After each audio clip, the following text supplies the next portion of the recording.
Think your job is bad? Tonight, we're diving into stories that will make your workplace nightmares feel like a dream. These aren't just jobs with long hours or rude bosses.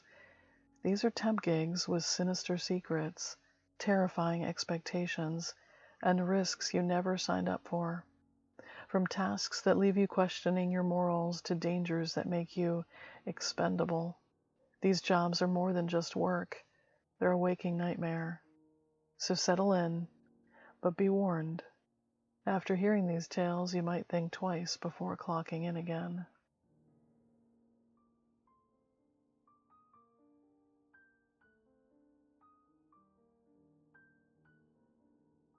When I started my new temp job in the warehouse district outside Seattle, I wasn't sure what to expect. The listing was vague, but offered decent pay for data management and procedural oversight. It sounded like spreadsheets and reports, which I was fine with, but the moment I arrived, something felt off. I should have trusted my gut that day, but temp jobs that paid that well were scarce, and I really needed the money. The building was a cold, featureless block with no windows and no signage, just a number over the industrial-looking door. Inside, the lobby, if you could call it that, was stark, with white walls, a single fluorescent light over a desk, and a receptionist in a gray suit on the phone. She didn't acknowledge my presence until she hung up the call. "You're the new hire?" she said, coming around her desk. Without waiting for confirmation, she shoved a clipboard with a stack of papers at me. Among them was a thick non-disclosure agreement. "You'll be working on classified projects," she said in a matter-of-fact tone, looking hard at me over the top edge of her glasses. "Failure to adhere to confidentiality will result in termination of employment and possibly further action." She emphasized the last part with a sharp look. I signed the paperwork, feeling a knot tighten in my stomach.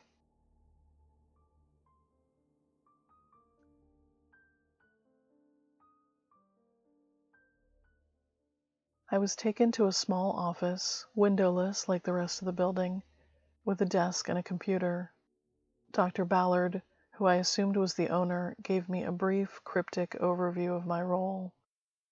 "You'll be organizing experimental data, sorting it by outcome categories. It's straightforward. Follow the protocol on the screen, and if you have questions, don't ask them." I nodded with a quick laugh, until I realized everything about this man was humorless. He hadn't been kidding. The work started innocuously enough. The files I was tasked with sorting had generic names: Experiment 147-5A, Subject Response Log 212, and so on. Each consisted of rows of data, reaction times, neural activity, and other metrics. At first, I barely paid attention, but as the hours passed, I started to notice patterns. Nearly every log ended with entries marked as anomalies. Some were marked "Subject Terminated." Others noted catastrophic failures like "Cognitive collapse detected" or "Systemic failure." The sheer volume was staggering. There were thousands of these failed experiments, but I couldn't decipher what was being tested. Each entry was highly coded, and I didn't know what their internal code stood for yet. I started wondering what kind of company Ballard Tech was. One log caught my eye. It detailed a neural frequency test on a human subject.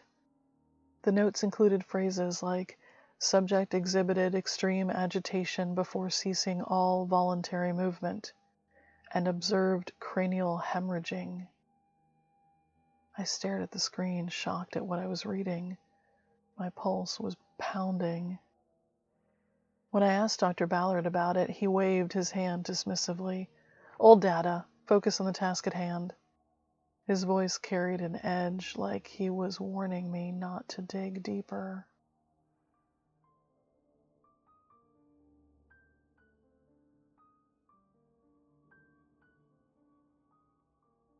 By the second week, I was called to assist with active trials. Dr. Ballard led me down a corridor to a sealed room labeled Restricted Access Level 3. Inside, the air was frigid, and the walls were lined with observation stations. At the center of the room stood the Axiom device. The device was unlike anything I'd ever seen. About the size of a large filing cabinet, it was made of a black matte material that seemed to absorb all the light. Its surface was unbroken except for a single blue glowing panel. Tubes and wires snaked out from the base, connecting it to monitors and other machinery. The hum it emitted was low and steady, vibrating in my chest like a heartbeat. There was something about that sound that made me anxious. Dr. Ballard explained the procedure in clipped tones, handing me headphones that completely covered my ears. The device emits a frequency designed to stimulate neural pathways. Your job is to log the subject's reactions and ensure the data is recorded correctly. He motioned to a row of cages on the far wall, each containing a live subject. Mostly animals, but in the farthest cage I thought I saw something humanoid. It was probably a chimp, I told myself. Then the test began. A technician activated the device, and the hum grew louder, even through the ear protection, its pitch shifting until it felt like it was inside my skull. The animals reacted immediately. Rats shrieked and thrashed against their cages, dogs howled and squirmed in their cages, and a small monkey on the top row of cages began convulsing violently.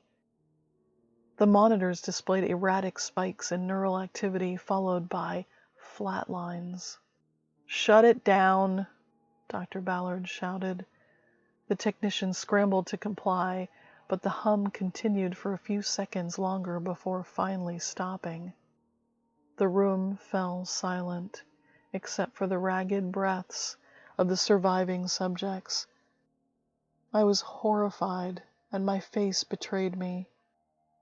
I almost didn't hear Dr. Ballard as he stared blankly at me, saying, "You don't have a problem with this, do you?" I told myself I needed the money and blanked my own expression. "No, sir."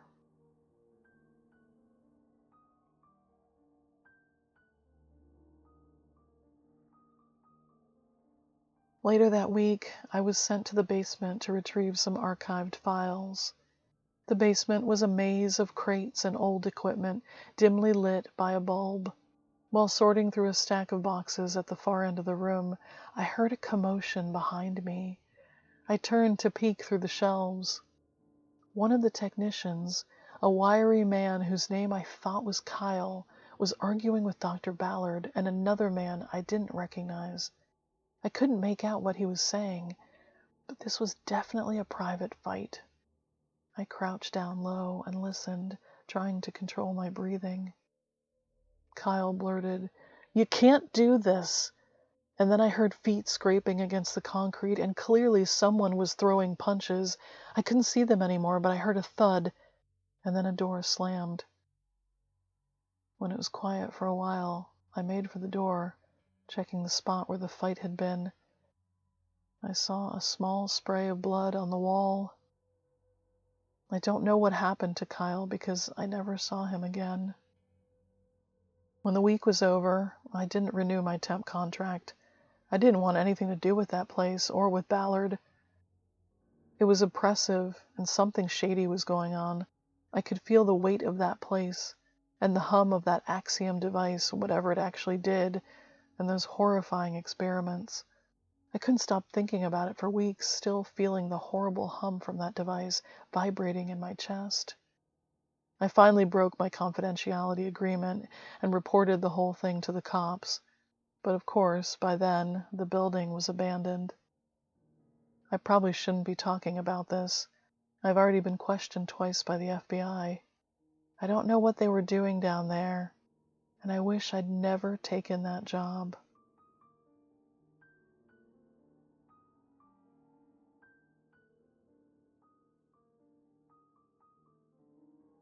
When I got hired as a temp at Everglobal Logistics, I thought it was a lucky break. The pay was solid, the hours were flexible, and they didn't ask many questions during the interview.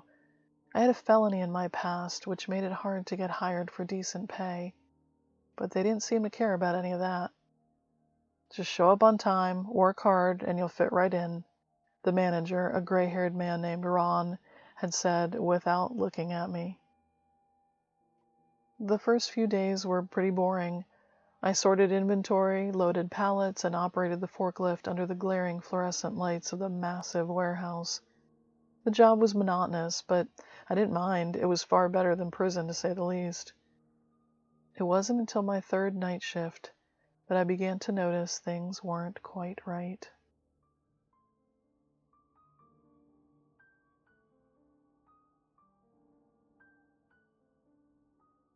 The massive warehouse was divided into zones, each marked by large painted lines on the floor.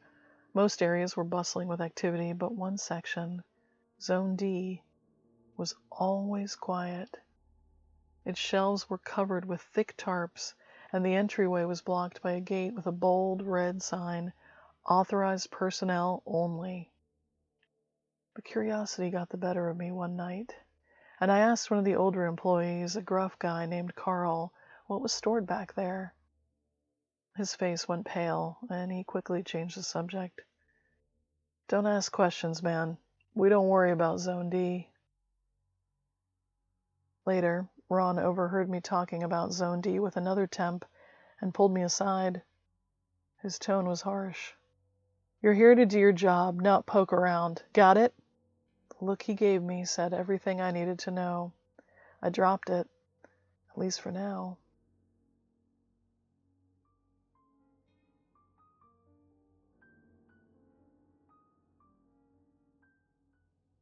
A few days later, a few of the crew were no-shows, and I got assigned to help unload a shipment in the loading dock. The truck arrived just before 11, and the driver, a big guy with a permanent scowl, didn't even acknowledge us as we unloaded the crates. But he also didn't leave the loading dock until each crate was in the warehouse. This guy felt like trouble. I'd spent years locked up with his type. I could tell them from a mile away. The crates he delivered were different from our usual shipments. Smaller, heavier, and unmarked. They had an odd smell. Metallic and sharp and like a dirty men's room. They made my stomach turn. Another temp made a joke about the smell, and Ron barked, "Don't mess with those. Just get them to Zone D." As we moved the crates toward the restricted area, I accidentally bumped one against a corner. The lid shifted slightly, and for a split second, I saw what was inside, and my breath caught. It was just mulch. But as I moved the lid back into place, I could have sworn I saw the mulch inside move. "Keep moving," Ron snapped at me. I didn't ask any more questions, but my mind was racing. Mulch explained the smell, but why transport it loosely in crates, and why keep it in this restricted area? It didn't add up.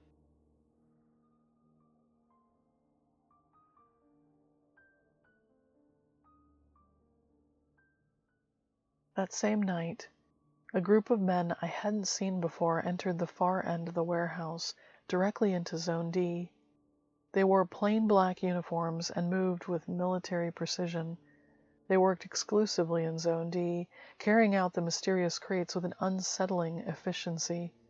I noticed they didn't check in with Ron, or anybody else for that matter. At one point, I caught a glimpse of what looked like a biohazard symbol on some of their equipment. My heart pounded as I realized they were sealing the crates with heavy-duty locks and loading them into an unmarked truck. Any hope I had about this being a legitimate business was fading fast. The next day, one of my coworkers, Danny, pulled me aside. She looked around nervously before speaking. "Have you noticed those guys in black? I don't think they're from Everglobal." "What are they doing with those crates?" I asked her. "I don't know, but last month one of the guys tried to find out, and he didn't show up for work the next day. Ron said he quit, but nobody's heard from him since."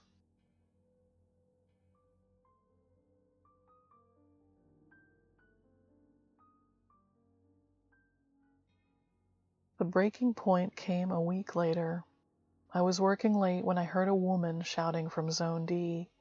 The sound echoed through the warehouse, sharp and urgent. Against my better judgment, I crept closer. Peering through the gap in the gate, I caught a quick glimpse of one of the crates tipped over, its mulch spilling onto the floor. One of the guys wearing black was on the ground, shoving what looked like a human arm back into the crate. Before I could see any more, another one of the guys wearing the black unmarked uniform came running over and blocked my view as they stood the crate back up and sealed it, barking orders into a radio. I couldn't get a better look, and Ron appeared behind me and grabbed my arm. "Get out of here," he said, dragging me away. The very next morning, I woke to find an envelope slid under my apartment door. Inside was a piece of paper with a typed message. "Your contract has been terminated. Do not return to the premises." Beneath it was a copy of my prison release papers. This was a clear message. For days I was paranoid. I noticed unmarked cars parked near my building, and I was followed whenever I went out. The guys' black uniforms were unmistakable. Eventually, the surveillance stopped, but someone with my past had to stay away from this sort of operation. I couldn't risk being linked to any of this. I can't be sure what was in the crates in Zone D, but it reeked to me of human trafficking. Whenever I hear about missing persons in the area, I wonder if Everglobal Logistics is somehow involved. One thing's for sure, I'll never set foot in that warehouse again. And there you have it. 2 stories of jobs that came with more than anyone bargained for. The lesson? Sometimes it's better to walk away from easy money, especially when the cost is your own safety or your sanity. If you enjoyed these stories, don't forget to like, subscribe, and hit the bell. And until next time, stay safe out there, and remember, not every job is worth taking.